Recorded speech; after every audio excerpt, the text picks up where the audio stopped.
ঘুরে দাঁড়ানো। মোহাম্মদ হাবিবুর রহমান। আপনার হাতে আলাদিনের চেরাগ নেই, আপনি কোনো সুপার হিরো নন এবং আপনার কাছে এমন কোনো ঐশ্বরিক ক্ষমতা নেই যে আপনি সব সময় যা চাইবেন তা পাবেন। জীবনে চলার পথে আপনি সব সময় সফল হবেন এমন কোনো নিশ্চয়তা নেই। জীবনে চলার পথে হ্যাঁচ খেতে পারেন এবং প্রতিযোগিতার দৌড়ে পিছিয়ে পড়তে পারেন। এসব পরিস্থিতিতে অনেক প্রিয়জন মুখ ফিরিয়ে নিতে পারে, আপনাকে ছেড়ে চলে যেতে পারে। কিন্তু এর অর্থ জীবনে হেরে যাওয়া নয়, ব্যর্থতা নয়, সবকিছু নিঃশেষ হয়ে যাওয়া নয়। এতে জীবনের জয়গান থামানো যাবে না। প্রকৃতপক্ষে জীবনে চলার পথটা মসৃণ নয়, এখানে ঘাত প্রতিঘাত, জয় পরাজয় আছে। সব সময় যে জয় হবে এমন কোনো গ্যারান্টি নেই। আমার দ্বারা কিচ্ছু হবে না, এসব চিন্তা আপনার মধ্যে আসতেই পারে। কিন্তু আপনার মাঝে লুকায়িত আছে অপার সম্ভাবনা। শত পরাজয়ের মধ্যে হাল না ছেড়ে সাহস ও আত্মবিশ্বাস নিয়ে এগিয়ে চললে আপনি একসময় বিজয়ী হবেনই। সাময়িক ব্যর্থতা ক্ষণিকের জন্য কষ্টের কারণ হতে পারে, কিন্তু তা আবার অসীম সম্ভাবনার দ্বার খুলে দিতে পারে। হেরে যাওয়াতে কোনো সমস্যা নেই, কিন্তু থেমে যাওয়াতে সমস্যা আছে। হেরে যাওয়ার চেয়ে ভয়ানক খারাপ হচ্ছে থেমে যাওয়া। আর জীবনে না থেমে লড়াই করে যাওয়ার মধ্যে সার্থকতা নিহিত। সাফল্য একসময় ধরা দিবেই। প্রচেষ্টা, ধারাবাহিকতা ও ধৈর্যের সমষ্টিই হল সাফল্য। জীবনের পথে পথে থাকা চ্যালেঞ্জগুলো মোকাবিলা করেই আমাদের জয়ী হতে হবে। তরুণ প্রজন্মের একটা অংশ জীবনে চলার পথে এক পর্যায়ে এসে হতাশ হয়ে পড়ে। হতাশা থেকে অনীহা, অনীহা থেকে ব্যর্থতা এবং ব্যর্থতা থেকে আবার হতাশা জন্ম লাভ করে। হতাশানিহা ব্যর্থতা হতাশার এই দুষ্টচক্র থেকে আমাদেরকে বের হতে নির্লসভাবে চেষ্টা চালিয়ে যেতে হবে। আত্মবিশ্বাসী হয়ে প্রয়োজনীয় দুর্বলতাকে কাটিয়ে পরিশ্রমের মাধ্যমে ঘুরে দাঁড়াতে হবে। ঘুরে দাঁড়ানোর উপায়। এক, আত্মবিশ্বাস। ঘুরে দাঁড়াতে প্রয়োজন নিজের প্রতি আত্মবিশ্বাসে অটুট থাকা। কেননা মানুষ তার চিন্তা ও বিশ্বাস অনুযায়ী ফল লাভ করে। আপনার সাফল্য অন্য কেউ বয়ে এনে দিবে না, আপনাকেই লেগে থাকতে হবে এবং কঠোর পরিশ্রমের মাধ্যমে এগিয়ে যেতে হবে। তবেই সাফল্য ধরা দেবে। সফলতার মূলমন্ত্র এখানেই লুক্কায়িত আছে। তাই ব্যর্থতার গ্লানি পেছনে ফেলে আত্মবিশ্বাসের সাথে সামনের দিকে এগিয়ে যেতে হবে। 360 ডিগ্রিতে দেখা। আপনি যদি এতদিন 90 ডিগ্রিতে দেখে থাকেন, তাহলে এখন থেকে 360 ডিগ্রিতে দেখা শুরু করবেন। অর্থাৎ আপনার শুধু সামনে কি আছে তা নয়, বরং ডানে বামে 180 ডিগ্রি এবং পিছনেও ফিরে দেখতে হবে। পিছনে ফিরে দেখার অর্থ হল অতীতের ভুলগুলো খুঁজে বের করা। যেসব ভুলের জন্য আপনি বিফল হয়েছেন, সেগুলো বের করে ডান বাম থেকে প্রয়োজনীয় সহযোগিতা নিয়ে সামনের দিকে পুনরায় এগিয়ে যেতে হবে। অতীতের ভুল নিয়ে আফসোস না করে সামনের কাজগুলো নির্ভুলভাবে করতে হবে। 3, দৃঢ় মনোবল। আপনার নির্দিষ্ট লক্ষ্যে পৌঁছতে হলে আপনাকে দৃঢ় মনোবলের অধিকারী হতে হবে। কঠোর মনোবাসনা বা জিদ থাকতে হবে। কি কি বলল শোনার সময় নেই। আপনার বিফলতায় যারা আপনাকে দূর দূর করে ঠেলে দিয়েছে, আপনি যেদিন সফল হবেন, দেখবেন তারাই ফুলের মালা দিয়ে বরণ করতে আপনার কাছে ফিরে আসবে। 4, ইতিবাচক দৃষ্টিভঙ্গি। নিজেকে কখনোই দুর্বল, শক্তিহীন, উদ্যমহীন ভাবা যাবে না। নেতিবাচক দৃষ্টিভঙ্গির বদলে ইতিবাচক দৃষ্টিভঙ্গি নিয়ে আশাবাদী হয়ে সামনের দিকে এগিয়ে চলতে হবে। অল্পতেই কাতর বা সহজেই ভেঙে পড়া যাবে না। নিজস্ব বিবেক বুদ্ধিকে যথাসম্ভব কাজে লাগাতে হবে। প্রয়োজনে অন্যদের সুপরামর্শ গ্রহণ করা যেতে পারে। আবেগকে বেশি প্রশ্রয় না দিয়ে বরং বাস্তববাদী হতে হবে। ইতিবাচক চিন্তাচেতনা সাহসী হওয়ার পথে ধাবিত করবে। 5, ভয়কে জয়। অন্যকে দোষারোপ না করে নিজের সীমাবদ্ধতাকে জানতে হবে।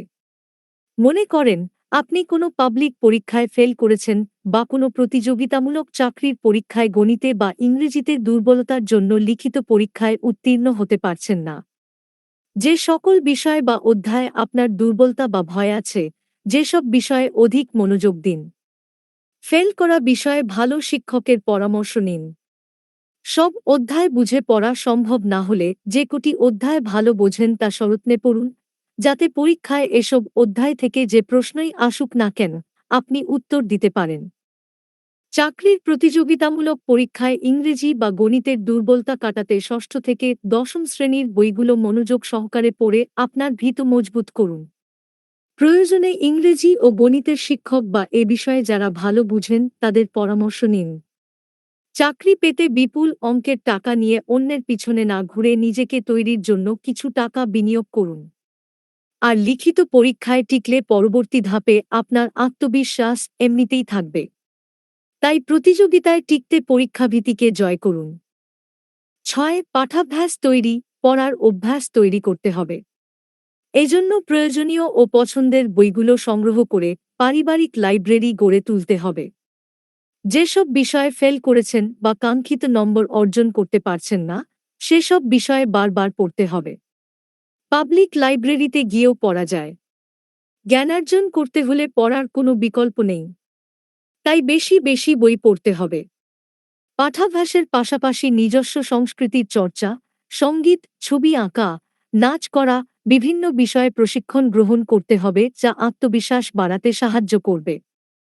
৭. উদাহরণ অনুসরণ, বিখ্যাত মনীষী, বিজ্ঞানী, খেলোয়াড়, রাজনীতিবিদদের জীবনী পাঠান্তে আমরা জানতে পারি যে তারা কতটা কষ্ট, সাধনা, পরিশ্রম করার পরে সফল হয়েছেন।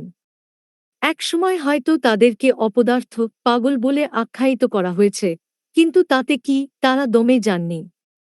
বরং তাদের পাগলামির ফসল হিসেবে বিজয় নিশ্চিত হয়েছে এবং বিজ্ঞানের নতুন নতুন আবিষ্কার হয়েছে। এসব ব্যক্তির জীবনী থেকে আমরা ঘুরে দাঁড়ানোর শিক্ষা গ্রহণ করতে পারি। এসব উদাহরণগুলো মাথায় রেখে আমাদের সাহসী হতে হবে। আবার বিশেষ চাহিদাসম্পন্ন ব্যক্তিবর্গ এবং স্বাভাবিক জীবনযাপনে সীমাবদ্ধতা রয়েছে এমন ব্যক্তিদের আকাশচুম্বী সফলতা আপনাকে অনুপ্রেরণা যোগাবে। ৮. তথ্য প্রযুক্তিতে দক্ষতা অর্জন, বর্তমান দুনিয়ায় আইসিটি মানুষের ষষ্ঠ মৌলিক চাহিদা হিসেবে গণ্য। তাই আপনি যে বিষয়ে পড়ালেখা করেন না কেন, আবশ্যিকভাবে আইসিটিতে দক্ষতা অর্জন করতে হবে। তাহলে আপনাকে ঠেকায় কে? শুধু বাংলা ও ইংরেজি টাইপ করতে পারাই আইসিটিতে দক্ষ হওয়া নয়।